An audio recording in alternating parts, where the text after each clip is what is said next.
اللہ باللہ العلی العظیم من الشیطان الرجیم بسم اللہ الرحمن الرحیم حسبنا اللہ ونعم الوکیل ونعم المولا ونعم النصیر الحمد للہ الذی ہدانا لہذا وما کنا لنهتدی لولا ان ہدانا اللہ لقد جاءت رسل ربنا بالحق والصلاة والسلام على رسول الثقلین محبوب رب المشرقین والمغربین جد الحسن والحسین بالقاسم محمد اما بعد فقد قال علی بن ابی طالب علیہ الصلاۃ والسلام بسم اللہ الرحمن الرحیم فزت برب الکعبہ صلوات پڑھ لیں محمد والا۔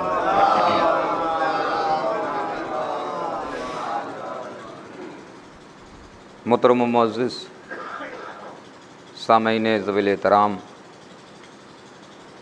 بزرگان قوم و ملت، نوجوان دوستوں، مسلسل ہماری گفتگو آپ کے روبرو جاری و ساری ہے۔ ہماری گفتگو انسان کے حوالے سے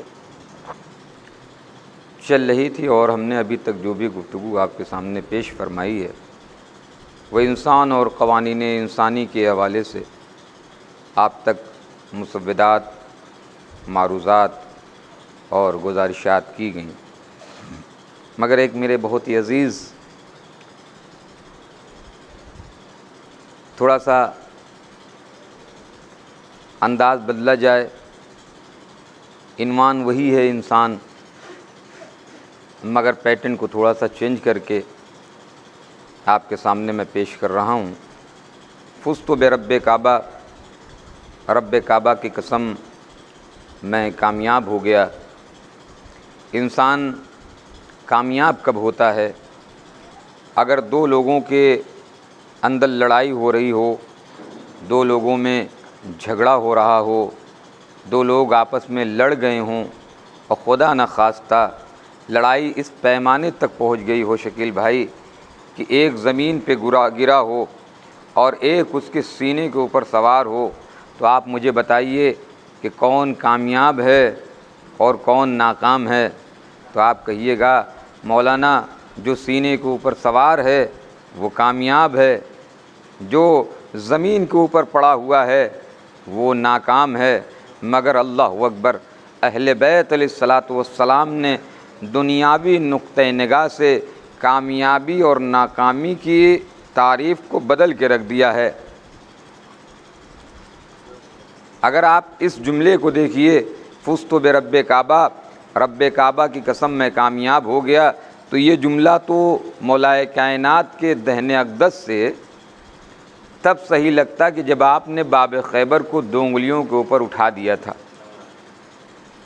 تب فرما دیتے کہ فزت برب کعبہ، رب کعبہ کی قسم میں کامیاب ہو گیا۔ جب آپ رسول کے مونس و ہمدرد اور غمخوار بن کے بچوں کو دور بھگا رہے تھے اور ان سے لڑ رہے تھے، ان کے ناصر بن کے کھڑے ہو گئے تھے، تب مولائے کائنات کہتے تھے کہ فزت برب کعبہ، رب کعبہ کی قسم میں کامیاب ہو گیا۔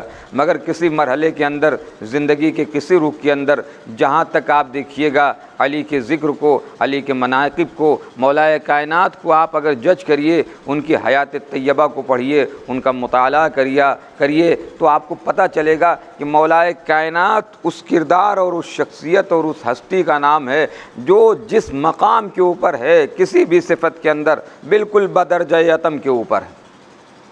شجاعت کا یہ پیمانہ ہے کہ پورے عرب میں مولائے کائنات سے بڑا شجاع منظر بھائی کوئی نہیں تھا۔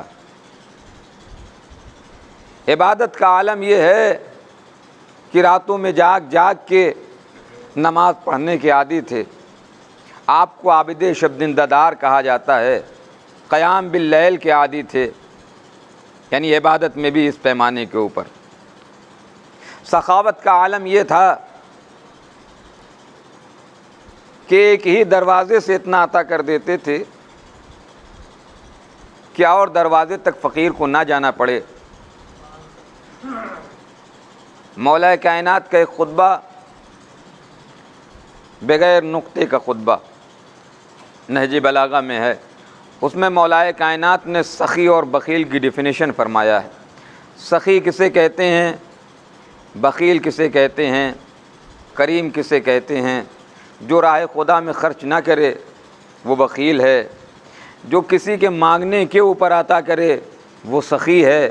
سخی آپ اور ہم بھی ہو سکتے ہیں۔ بھائی میرے دروازے کے اوپر کوئی فقیر آ جائے عارف بھائی، اور آنے کے بعد عرض کرے کہ مولانا کچھ عطا کریے اللہ کے نام پر، میں نے 10 روپیہ اٹھایا اسے دے دیا، میں سخی ہوں۔ وہ فقیر عارف بھائی کے دروازے کے اوپر گیا، اس نے کہا کہ اللہ کے نام پر کچھ دے دیجئے، عارف بھائی نے 50 روپیہ اٹھایا دے دیا، تو اب عارف بھائی مجھ سے زیادہ بڑی سخی ہو گئے۔ اب وہ کسی دوسرے دروازے کے اوپر گیا، انہوں نے اسے جو ہے 50 روپے کے بجائے 100 روپیہ دے دیا، وہ ان سے بڑے سخی ہو گئے۔ کسی نے 200 روپیہ دے دیا، وہ ان سے بڑے سخی ہو گئے۔ کسی نے 500 روپیہ دے دیا، وہ ان سے بڑے سخی ہو گئے۔ یعنی سخاوت کے طبقات ہو رہے ہیں،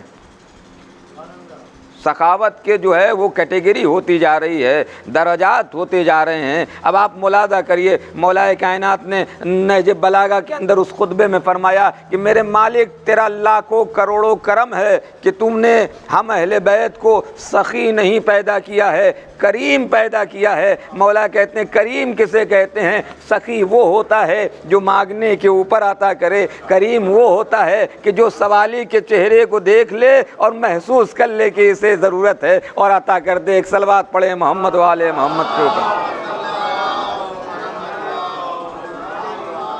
تو مولا کائنات اگر سخاوت کے اوپر تھے تو وہاں پہ بدرجہ یتم تھے۔ میرے عزیزوں، مولا کائنات یہ خطبہ پیش فرما رہے تھے کہ درمیان سے ایک شخص کھڑا ہو جاتا ہے، اور کھڑا ہونے کے بعد عرض کرتا ہے یا علی،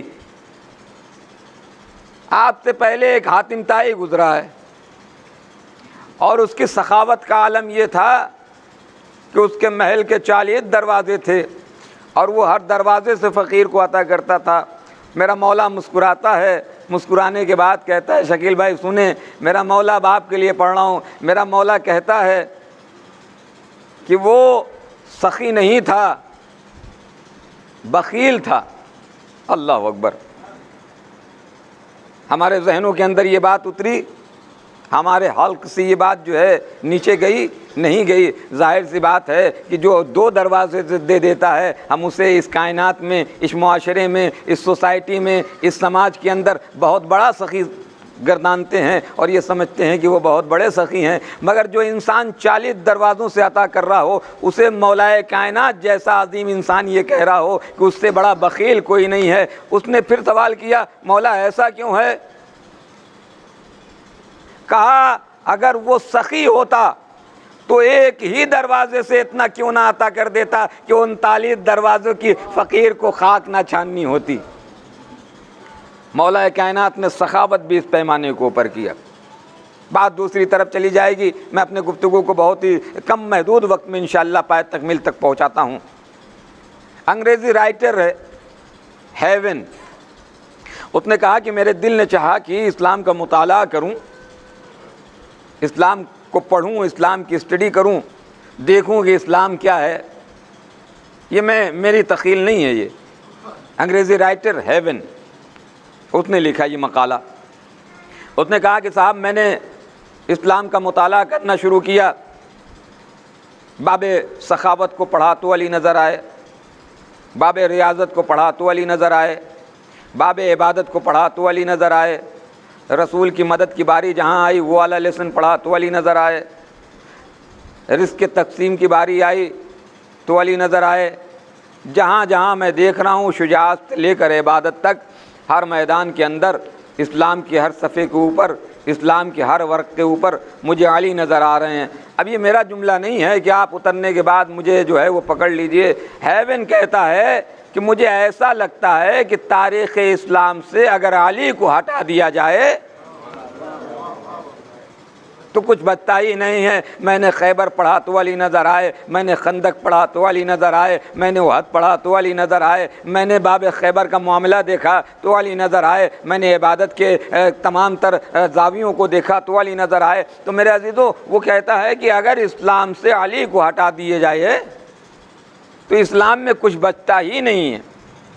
اب وہی علی کہہ رہا فزت برب کعبہ، رب کعبہ کی قسم میں کامیاب ہو گیا۔ ہمارے ہاں کامیابی کی ڈیفینیشن یہ ہے کہ جو مار دیتا ہے وہ کامیاب ہو جاتا ہے، جو مر جاتا ہے وہ ناکام ہو جاتا ہے۔ مولا کائنات نے اس ڈیفینیشن کو بدل کے رکھ دیا۔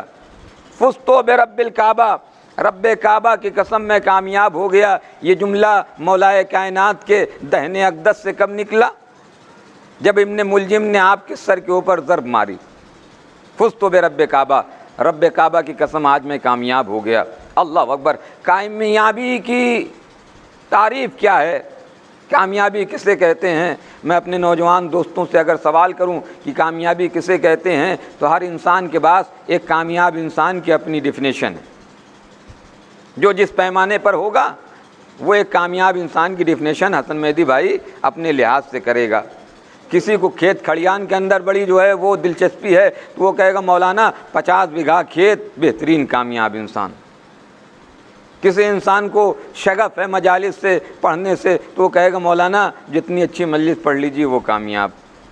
کسی کو پیسے کے اندر بہت زیادہ دلچسپی ہے تو وہ کہے گا جتنا زیادہ درہم و دینار کما لیا جائے اور جمع کر لیا جائے وہ کامیاب ہے۔ کوئی صاحب لڑکا جو ہے وہ IAS PCS کی تیاری کر رہا ہے یا ہندوستان میں کسی کمپٹیشن کی تیاری کر رہا ہے کہ کوئی نوکری پا جائے تو اس کے نگاہ میں سرکاری نوکری پا لینا کامیابی ہے۔ ہر انسان کے پاس اپنی ڈیفینیشن ہے۔ ہم کامیاب اسے سمجھتے ہیں کہ جس کے پاس جاہ و جلال ہو، ہم کامیاب اسے سمجھتے ہیں جس کے پاس درہم و دینار ہو، ہم کامیاب اسے سمجھتے ہیں جس کے پاس فارچونر گاڑیاں ہوں، ہم کامیاب اسے سمجھتے ہیں جس کے پاس زمین کی بڑے بڑے پلاٹ ہوں، ہم کامیاب اسے سمجھتے ہیں کہ جو جتنا بڑا شہرت یافتہ ہو، ہم کامیاب اسے سمجھتے ہیں کہ جو جتنا بہترین بول لیتا ہو، ہم کامیاب اسے سمجھتے ہیں کہ جس کے پاس بہت زیادہ درہم و دینار ہو، جان و شوکت ہو، شان و شوکت ہو۔ ہم نے کامیابی کی تعریف یہ رکھی ہے، مگر میرے مولا نے کامیابی کی ان تعریفیوں کو کاٹ کر ایک الگ تعریف قائم کر دیا۔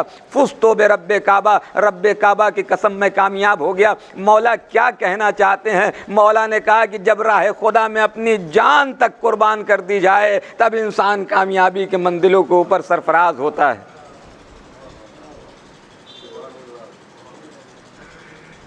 ہمارے دنیاوی نقطہ نگاہ سے ہمارے لغت کے اندر صاحب جو مارتا ہے وہ کامیاب ہو جاتا ہے اور جسے مار دیا جاتا ہے وہ ناکام ہو جاتا ہے۔ اگر اس دنیاوی نقطہ نگاہ سے آپ دیکھیے گا الیاذ باللہ الیاذ باللہ تو ابن ملجم کامیاب ہو گیا اور امام مولا کائنات ناکام ہو گئے، مگر نہیں میرے عزیزوں، مقصد یہاں پر اہم تھا۔ ابن ملجم ظاہری دنیا کے لیے لڑ رہا تھا اور مولا کائنات کل جہان اور آخرت کے لیے لڑ رہے تھے۔ اب جس نے اپنا مقصد پا لیا ہے وہ کامیاب ہو گیا، جس نے اپنا مقصد نہیں پایا وہ ناکام ہو گیا۔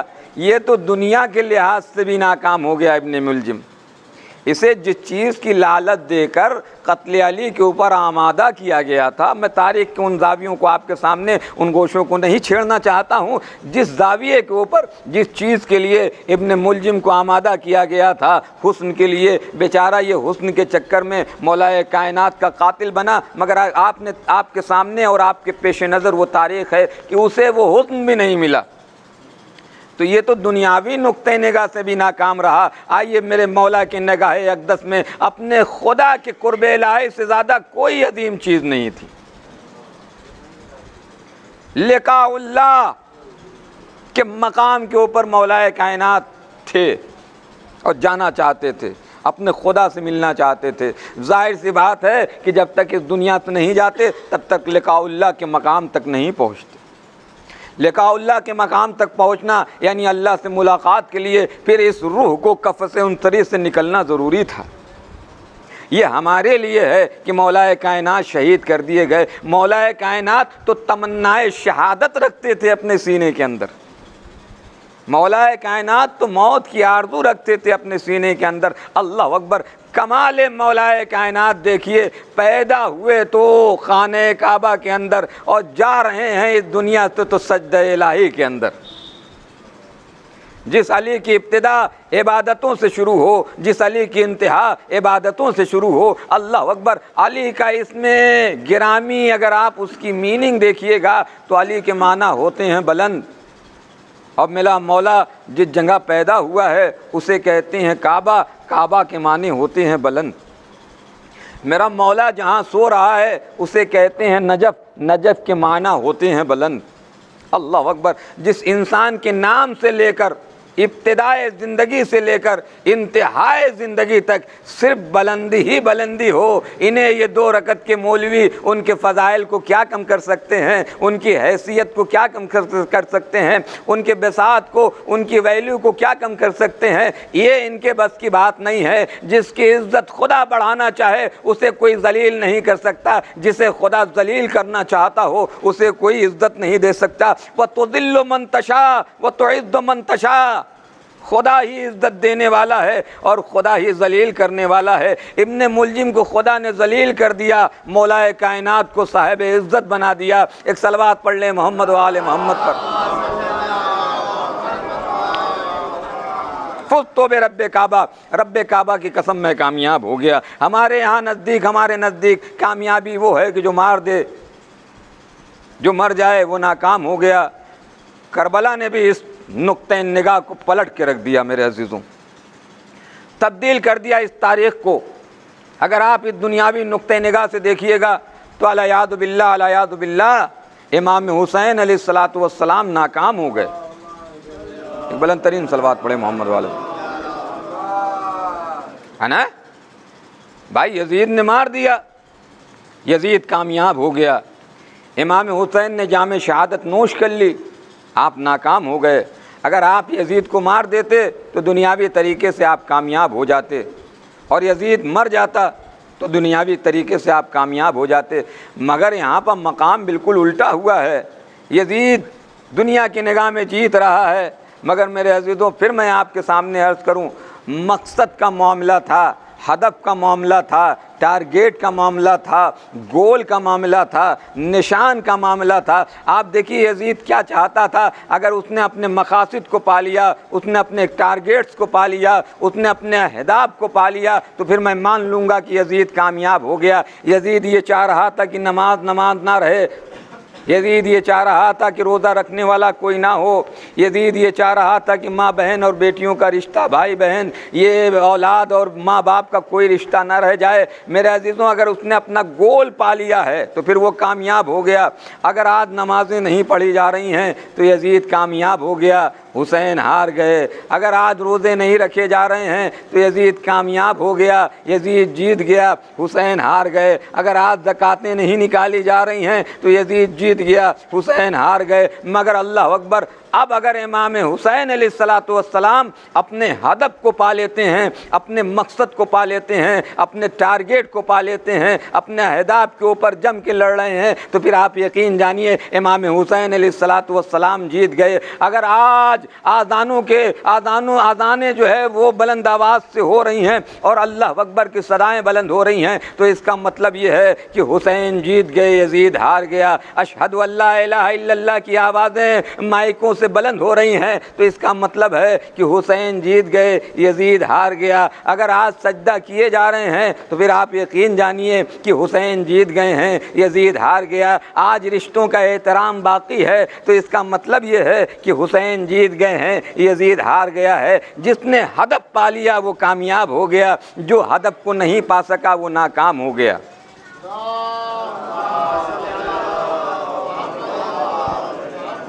میرے عزیزوں معاملہ ہدف کا تھا۔ امام حسین علیہ الصلوۃ والسلام اپنے ہدف میں کامیاب رہے کہ نہیں رہے یہ آپ طے کریے گا، اور جیسے جیسا ہمارا مطالعہ وسیع ہوتا جائے گا ہم امام حسین علیہ الصلوۃ والسلام کے مقاصد کو بھی سمجھتے جائیں گے اور ان کے اہداف کو بھی اپنے سینوں کے اندر اتارنے کی کوشش کریں گے۔ یہ طے کرنا ہمارا کام ہے۔ تو کربلا امام حسین علیہ الصلوۃ والسلام جو آئے تھے وہ لڑنے کے لیے نہیں آئے تھے۔ یہ ہم نے بتا دیا کہ 2 شہزادوں کی جنگ تھی۔ صاحب 2 شہزادے کیا، نسل طیب و طاہر کے سامنے نسل عین نجس مقابلہ کر رہا تھا، 2 شہزادوں کی جنگ نہیں تھی۔ امام حسین علیہ الصلوۃ والسلام تو جنگ کرنے کے لیے آئے ہی نہیں تھے۔ بھائی آپ مجھے بتائیں، ہم کسی محاذ کے اوپر جاتے ہیں، کسی لڑائی کے اندر جاتے ہیں اور کسی جنگ کے اوپر جا رہے ہیں تو ہم اپنے ساتھ 6 مہینے کے بچوں کو لڑنے کے لیے لے کے جاتے ہیں؟ پاکستان سے خدا نہ خواستہ ہماری لڑائی ہو گئی تو ہمارے فوج والے اپنی عورتوں کو لے کے جائیں گے لڑنے کے لیے؟ امام حسین علیہ الصلوۃ والسلام صرف جوان لے کے تھوڑے ہی جا رہے ہیں، ان کے ساتھ حبیب ابن مظاہر جیسا ضعیف بھی ہے، خواتین مقدرات و عصمت و طہارت ہیں، ننھے بچے۔ اللہ اکبر! یہ اس بات کا بین ثبوت ہے کہ امام حسین علیہ الصلوۃ والسلام لڑنے کے لیے نہیں گئے تھے کربلا کے میدان میں۔ امام ہادی ہیں، وہ چاہ رہے تھے کہ یہ انسان کامیاب ہو جائے، مگر ظاہر سی بات ہے جو انسان پہلے سے ہی طے کر کے بیٹھا ہو کہ ہمیں کامیاب نہیں ہونا ہے تو پھر اسے امام جیسا ہادی بھی کامیاب نہیں بنا سکتا۔ امام نے اپنے مقاصد کو پہنچایا، وَمَا عَلَيْنَا إِلَّا الْبَلَاغُ تک کے منزل کے اوپر آ گئے اور اپنے پیغام کو پہنچا دیا، تو کوئی حر بن کے واپس آ گیا تو کامیاب ہو گیا، جو نہیں آ سکے وہ ناکام رہے۔ تو میرے عزیزوں، امام حسین علیہ الصلوۃ والسلام کا مقصد دین کی حفاظت تھا۔ امام حسین علیہ الصلوۃ والسلام کا مقصد نمازوں کی حفاظت تھی۔ اور کیوں نہ ہوتی حفاظت؟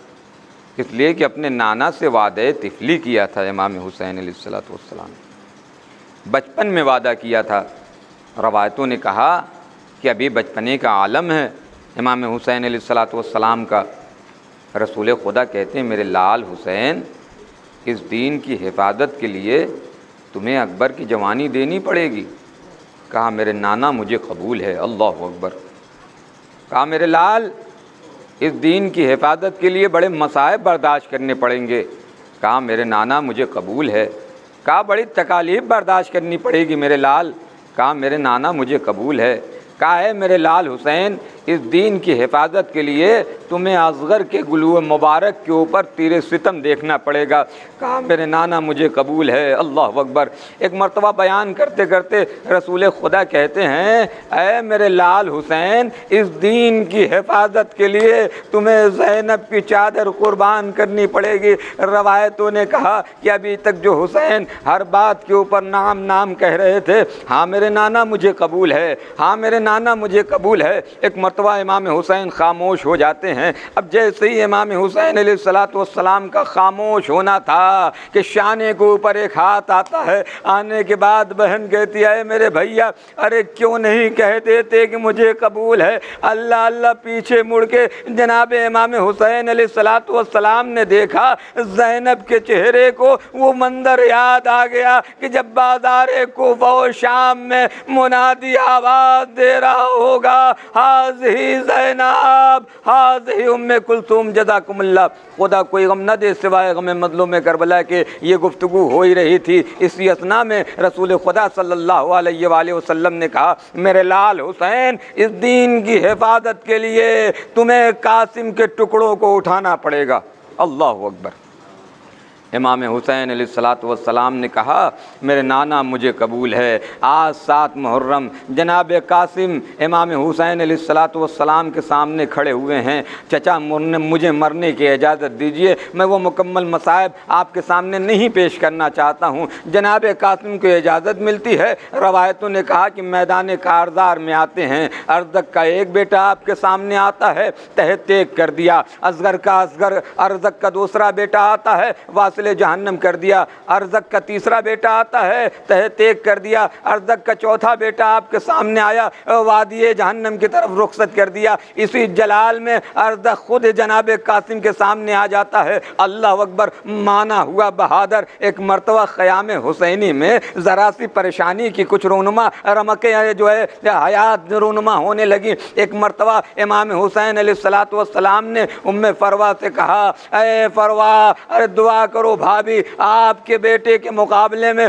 بڑا عظیم بہادر آ گیا ہے، مگر اللہ جس کی خدا مدد کرتا ہے۔ قاسم نے ارزق کو بھی تہہ تیک کر دیا۔ جب فوج اشقیاء نے دیکھا کہ اتنا بڑے بہادر کو اس بچے نے اکیلے تہہ تیک کر دیا ہے تو پھر یہ طے ہوتا ہے کہ تمام کے تمام لوگ مل کے حملہ کریں۔ 3 دن کا بھوکا پیاسا شیر کہاں تک جنگ لڑتا؟ ایک مرتبہ تمام کے تمام لوگوں نے مل کے حملہ کیا ہے۔ حسن کا لال زمین کربلا کے اوپر آتا ہے، آنے کے بعد آواز دیتے ہیں، السلام علیکہ یا اماں، السلام علیکہ یا اماں، اے میرے چچا میرا سلام آخر قبول کریے۔ روایتوں نے کہا کہ امام حسین علیہ السلام چلے، جناب علی اکبر جناب عباس چلتے ہیں۔ اللہ اکبر، 2 شیروں کو جب آتے ہوئے دیکھا ہے فوج اشقیاء نے، ادھر کی فوجیں ادھر کی فوجیں ادھر، جناب قاسم زندگی میں پامال ہو جاتے ہیں۔ گرد و غبار اتنا زیادہ ہے کہ قاسم دکھائی نہیں دیتے ہیں۔ ایک مرتبہ آواز لگاتے ہیں، میرے لال قاسم، کوئی آواز نہیں آئی، میرے لال قاسم، کوئی آواز نہیں آتی ہے۔ ایک مرتبہ تڑپ کر آقا حسین نے آواز لگائی، میرے لال قاسم، اب تمہارا چچا تمہیں آواز نہیں دے رہا ہے بلکہ امام وقت آواز دے رہا ہے، بیٹا میرے لال آواز دو، لبیک کہو۔ اللہ اتنا کہنا تھا کہ جس میں جناب قاسم کے حصے ہواؤں میں اڑنے لگے، لبیک یا حسین، لبیک یا حسین کی آواز بلند ہونے لگی۔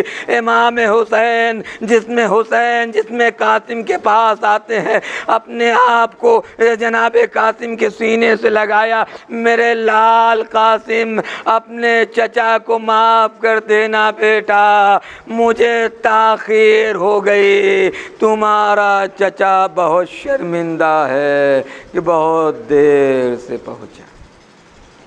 سیعلم الذین ظلموا أَيُّ مُنقلب ينقلبون۔ ماننے والے، تجھے واسطہ ہے تیری عظمت و جلالت کا، تجھے واسطہ ہے اہل بیت علیہ الصلوۃ والسلام کی عظمت و جلالت کا۔ میرے اللہ جتنے مومنین یہاں پہ تشریف رکھتے ہیں ان کی تمام تنیخ خواہشات کو مکمل فرما۔ میرے اللہ ان ایام کے صدقے میں ہمارے گناہان صغیر و کبیرہ کی مغفرت فرما، ہمارے والدین کے گناہان صغیر و کبیرہ کی بخشش فرما۔ میرے اللہ ہمارے مرحومین کے درجات میں اضافہ فرما، انہیں جوار معصومین میں جگہ عنایت فرما۔ میرے مالک جتنے مومنین یہاں پہ تشریف رکھتے ہیں ان کی تمام تنیخ خواہشات کو مکمل فرما۔ میرے اللہ جو مریض ہیں انہیں شفائے کلی عنایت فرما، جو پریشان حال ہیں ان کی پریشانیوں کو دور فرما، جو مقروض حال ہیں ان کے قرض کو ادا فرما۔ میرے مالک جو نوجوان بے روزگار ہیں انہیں برسر روزگار فرما، جو برسر روزگار ہیں انہیں زیادہ سے زیادہ ترقی عنایت فرما۔ میرے اللہ تیرے عظیم بارگاہ میں سب سے عظیم دعا یہ ہے کہ ہمارے امام زمان کے ظہور میں تعجیل فرما اور ہم سب کو ان کا صحاب و انصار میں شمار فرما۔ ربنا تقبل منا انک انت السمیع العلیم۔ ماتم حسین۔